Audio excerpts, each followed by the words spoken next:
কবরে কাফিরদের প্রশ্ন করা হলে উত্তরে তারা কি বলবে? এ, ইয়া লাইতানি কুনতু তুরাবা, বি, লা আদরি, সি, হালাকা আন্নি সুলতানিয়া, জি, লা আফহাম। এই প্রশ্নের উত্তর আমি বেছে নিচ্ছি বি, লা আদরি। লা আদরি। লা আদরি। ফ্রিজ করে দেওয়া হোক বি, লা আদরি। আর উত্তরটি সঠিক উত্তর। আল্লাহ রাব্বুল আলামিন বলেছেন, ওয়ালা তামুতুন্না ইল্লা ওয়া আনতুম মুসলিমুন, পরিপূর্ণ মুসলিম না হয়ে মৃত্যুবরণ করো না। শায়েখ, আমরা কি আমল করব যদি একটু বলেন? কবরের ফিতনা এবং পরীক্ষা হবে অত্যন্ত জটিল। এই পরীক্ষা থেকে বাঁচার জন্য 7টি আমল, যেগুলোর মাধ্যমে কবরের আযাব থেকে আমরা বাঁচতে পারবো ইনশাআল্লাহ বিইذনিল্লাহ। তার 1 নম্বর হলো আর রিবাতু ফি সাবিলিল্লাহ। আল্লাহর রাস্তায় জেহাদের সময় অথবা মুসলিম কোনো ভূখণ্ড, জনপদ, এটার পাহারাদারির কাজ যারা করেন, যারা এটার বর্ডারকে গার্ড করে থাকেন, যারা এটার সীমানা রক্ষা করেন, পাহারা দিয়ে থাকেন বা মুসলিমদের পাহারাদারি করে থাকেন এবং মুসলিম ভূখণ্ডকে পাহারাদারি করেন অথবা আল্লাহর রাস্তায় পাহারাদারির কাজ করেন যে কোনোভাবে, তাদের জন্য কবরের আযাব এর বিষয়ে, কবরের ফিতনার বিষয়ে সুনান আবু দাউদে হাদিস বর্ণিত হয়েছে যে তারা এটা থেকে মুক্ত থাকবে।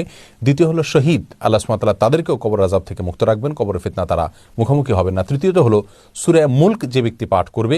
তিরমিজি বর্ণিত হাদিসে রাসূল করিম সাল্লাল্লাহু আলাইহি ওয়াসাল্লাম বলেছেন, হিয়াল মানিআতু আল মুনজিয়াতু তুনজিহি মিন আযাবিল কবর। অর্থাৎ সূরা মুলক কোন ব্যক্তি পড়তেন, রাসূল আকরাম সাল্লাল্লাহু আলাইহি ওয়াসাল্লাম এই প্রসঙ্গে বলেছেন যে সূরা মুলক এটা কবরের আযাব থেকে রক্ষা করে এবং রাতের বেলা বিশেষ করে সূরা মুলক যদি কেউ পড়েন, আল্লাহ সুবহানাহু ওয়া তাআলা কবরের আযাব থেকে তাকে রক্ষা করেন।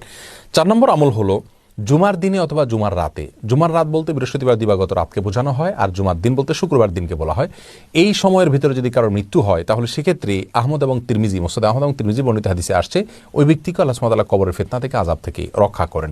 এটা মানুষের স্বাধীনতায় নাই, বরং এটা আল্লাহ তাআলার তৌফিক, যদি কারো নসিব হয় তাহলে তিনি কবর আযাব থেকে রক্ষা পাবেন। 5 নম্বর হলো যদি কেউ চগলখুরির অভ্যাস থেকে মুক্ত রাখতে পারেন নিজেকে, অর্থাৎ একজনের কথা আরেকজনের কাছে লাগিয়ে দেওয়া, উভয়ের কাছে ভালো সাজার চেষ্টা করা, এই কপটতার চরিত্র যদি কারোর ভিতরে না থাকে, তাহলে সে ব্যক্তিকে আল্লাহ সুবহানাহু ওয়া তাআলা কবর আযাব থেকে রক্ষা করেন। এবং 6 নম্বর হলো যে ব্যক্তি পেশাবের ছিটা থেকে যথাসম্ভব পরিচ্ছন্ন থাকে, আল্লাহ তাআলা তাকেও কবর আযাব থেকে রক্ষা করেন। আর 7 নম্বর হলো বিশেষভাবে যে ব্যক্তি কবরের আযাব থেকে মুক্তির জন্য দোয়া করেন, বিশেষ করে সালাতের শেষ অংশে যে দোয়াটি দোয়ায়ে মাসুরের জায়গা রয়েছে, রাসূল করিম সাল্লাল্লাহু আলাইহি ওয়াসাল্লাম সে দোয়াটি পড়তেন, আল্লাহুম্মা ইন্নী আউযু বিকা মিন আযাবি জাহান্নাম ওয়া মিন আযাবিল কবর ওয়া আউযু বিকা মিন ফিতনাতিল মাহইয়া ওয়াল মামাত ওয়া মিন শাররি ফিতনাতিল মাসিহিদ দাজ্জাল। এই দোয়ার মধ্যে কবরের আযাব থেকে আশ্রয় প্রার্থনা করা হয়েছে। দোয়া বিশেষই পড়া যেতে পারে, এর মাধ্যমে আল্লাহ সুবহানাহু ওয়া তাআলা কবরের আযাব থেকে আমাদেরকে রক্ষা করবেন।